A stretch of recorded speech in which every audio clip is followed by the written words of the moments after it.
2024. Banyak sekali yang orang mulai menduga-duga, memprediksi bagaimana masa depan Indonesia di bawah pemerintahan Prabowo Gibran dan kira-kira corak kepemimpinan seperti apa yang akan ditunjukkan oleh terutama Prabowo ya sebagai Presiden Republik Indonesia. Sebenarnya kita sudah sejak tidak lama setelah Prabowo dinyatakan terpilih menjadi Presiden Republik Indonesia, kita sudah akan mengetahui ya, terutama dari sisi demokrasinya. Kenapa? Karena kan dalam berbagai kesempatan itu Prabowo menyiratkan bahwa dia tidak ingin ada oposisi.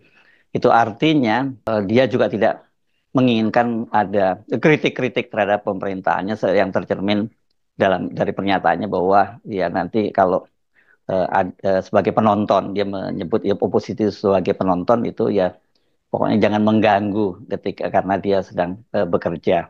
Ini tentu saja jadi kekhawatiran tersendiri tentang demokrasi eh, Indonesia dan agak mengejutkan kalau ada figur seperti Prabowo Subianto yang dikenal sebagai seorang intelektual yang bacaan bukunya luas, yang masa kecilnya dia hidup di negara barat dan juga pergaulan internasionalnya kan tidak perlu dipertanyakan, tapi kemudian dia punya cara pandang yang kata dia itu khas Indonesia, demokrasi khas Indonesia. Dan soal ini kembali ditegaskan oleh Wakil Ketua Umum Partai Gerindra Rahayu Saraswati, ini keponakan Prabowo, yang menyatakan bahwa Presiden terpilih Prabowo Subianto itu tidak menutup pintu bagi PDI Perjuangan untuk bergabung ke kabinet Prabowo kelak. Dia menyebutnya begitu, pakai kata kelak ya. Sarah menyatakan Prabowo ingin mengajak semua pihak bergabung ke pemerintahannya agar tidak ada satu kelompok pun yang tertinggal. Karena Pak Prabowo seperti waktu di akhir Rapimnas yang lalu, di apel kader, dia menyampaikan kita harus bisa maju ke depan bersama. Tak ada satupun yang ingin ditinggal. Bahkan kalau bisa semua bergabung, ayo, karena itu budaya Indonesia. Itu kata Sarah hari Ahad kemarin, tanggal 8 September 2024, di sebuah acara di Jakarta Theater. Jadi ini kalau dalam militer sebenarnya ini yang dikenal satu istilah no man life behind gitu, yang tidak ada boleh yang ditinggal. Tapi ini sebenarnya berlaku untuk pasukan di medan pertempuran, misalnya terluka atau meninggal dunia, jenazahnya tidak boleh tinggalkan di lokasi pertempuran, apalagi mereka yang terluka itu harus betul-betul diselamatkan. Tapi kalau kemudian dalam konteks demokrasi, saya kira ini jadi soal yang sangat serius ya.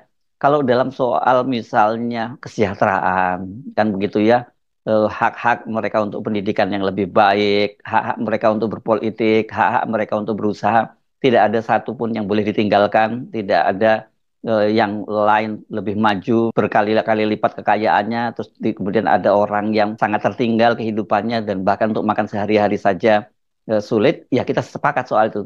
Tapi kalau dalam konteks demokrasi dan kemudian itu diwujudkan dalam bentuk bahwa semua partai politik itu bergabung dalam pemerintahan, dari sini saja kita sudah mulai bisa membayangkan sebenarnya pemerintahan seperti apa ini gitu.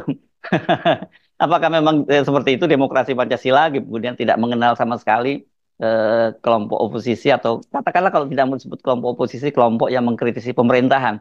Karena kan sebenarnya fungsi oposisi itu untuk mengkritisi pemerintahan agar jalannya pemerintahan itu bisa berjalan dengan baik.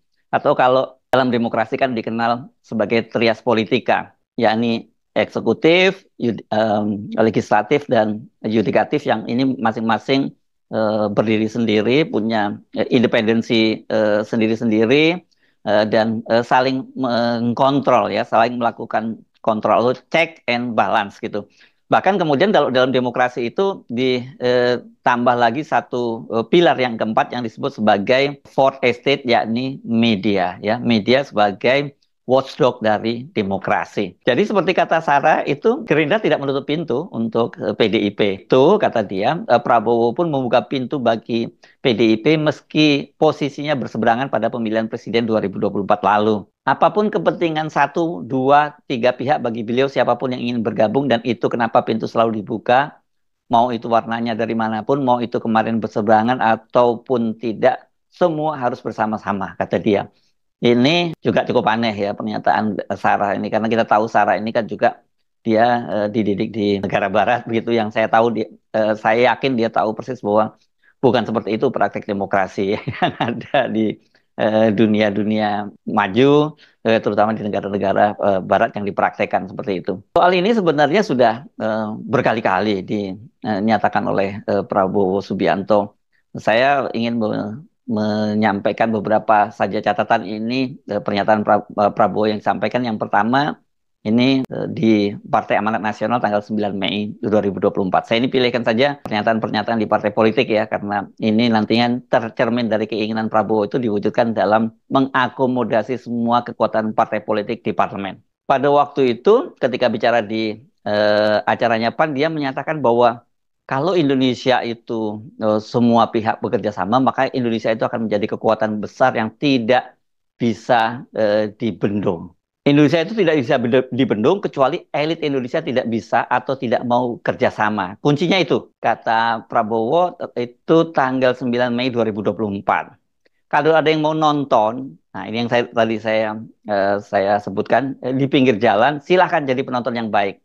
Tapi kalau sudah tidak mau diajak kerjasama, ya jangan mengganggu. Orang lagi pada mau kerja kok diganggu, kata Prabowo. Prabowo menegaskan pemerintahannya nanti ingin bekerja untuk Indonesia. Ya, pemerintahnya itu ingin mengamankan kekayaan bangsa Indonesia. Kita mau hilangkan kelaparan, tidak boleh ada orang Indonesia yang lapar, tidak boleh ada anak-anak yang menangis karena tidak makan. Tidak boleh, kata Prabowo. Dalam beberapa poin kita sepakat ya, memang ini tidak boleh ada yang kelaparan, tidak ada anak-anak yang menangis karena tidak makan, itu tidak boleh terjadi. Mungkin lebih implementasinya lebih jauh, tidak ada yang boleh stunting, tidak ada boleh seorang sopir ojol yang sampai mati kelaparan ketika antri membelikan makanan untuk pelanggannya dan sebagainya. Dalam soal itu kita sepakat. Tapi kalau kemudian mereka yang berada di luar pemerintahan itu diibaratkan sebagai penonton yang tidak boleh mengganggu, nah, ini saya kira analoginya kurang tepat ya. Karena sesungguhnya kalau dalam konsep demokrasi, mereka yang berada di luar, termasuk media, pers sebagai fourth estate itu, sebagai pihak kontrol itu harus melakukan kritik manakala menyimpang. Jadi kalau ini yang mungkin sering disebut sebagai oposisi yang loyal, begitu ya. Kalau di Indonesia ada semacam itu. Karena saya sepakat kalau asal kritik, misalnya pemerintah sudah berjalan di relnya dengan benar, menjalankan konstitusi, kemudian terus dikritisi, ya ini kalau dalam bahasa Jawa disebut waton suloyo. Ya itu memang tidak boleh dilakukan. Nah, pokoknya apapun yang dilakukan oleh pemerintah salah. Tentu nggak boleh seperti itu. Tapi mana kalau pemerintah itu menyimpang, itu melanggar konstitusi, atau nggak usah sampai konstitusi deh, mereka mengingkari janji-janji kampanyenya, janji-janji pemilunya, ya itu harus diingatkan. Dan tidak boleh itu dianggap sebagai mengganggu, ya penonton yang mengganggu mereka yang sedang bekerja. Jadi ini sekali lagi yang hal-hal begini ini mesti dibikin clear. Pernyataan yang sama itu tentu dengan narasi yang berbeda, tapi sebenarnya tendensinya juga sama disampaikan oleh Prabowo, Presiden terpilih ini pada acara di Nasdem tanggal 27 Agustus. Nah, ini yang saya kira ini cukup serius karena dia menyatakan oposisi bukanlah budaya Indonesia. Ini acaranya Kongres Nasdem ya. Kita harus kerjasama, kita harus kolaborasi, jangan kita mau ikut-ikut budaya lain. Budaya Barat atau budaya mana itu mungkin suka oposisi-oposisi, gontok-gontokan. Oposisi nggak mau kerjasama itu mungkin budaya mereka.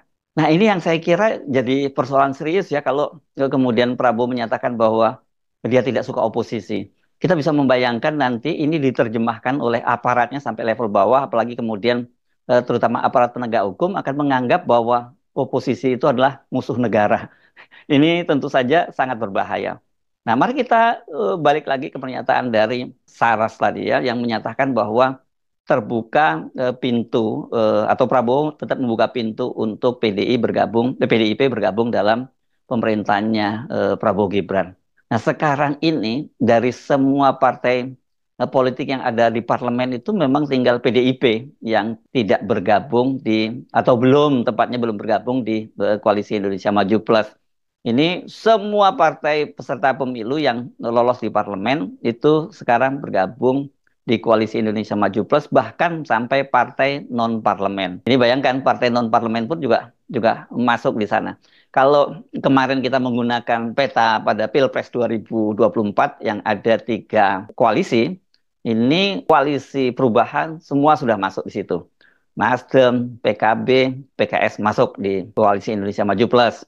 Di PDIP ini kan hanya di 03 ya tepatnya maksud saya ya. Itu kan pada waktu itu diusung oleh pasangan Ganjar dan Mahfud itu diusung oleh PDIP, kemudian ada P3 dan juga ada Hanura ya. Dan yang masuk ke parlemen itu hanya PDIP sementara P3 dan Hanura itu tidak masuk parlemen. P3 malah terpental dari parlemen sementara Hanura gagal percobaan kedua untuk masuk kembali ke parlemen. Nah, P3 itu sudah lebih dulu menyatakan dukungannya kepada pemerintahan Prabowo Gibran. Jadi hanya tersisa PDIP dan Hanura. Tetapi kan Hanura itu sekali lagi dia bukan partai di parlemen.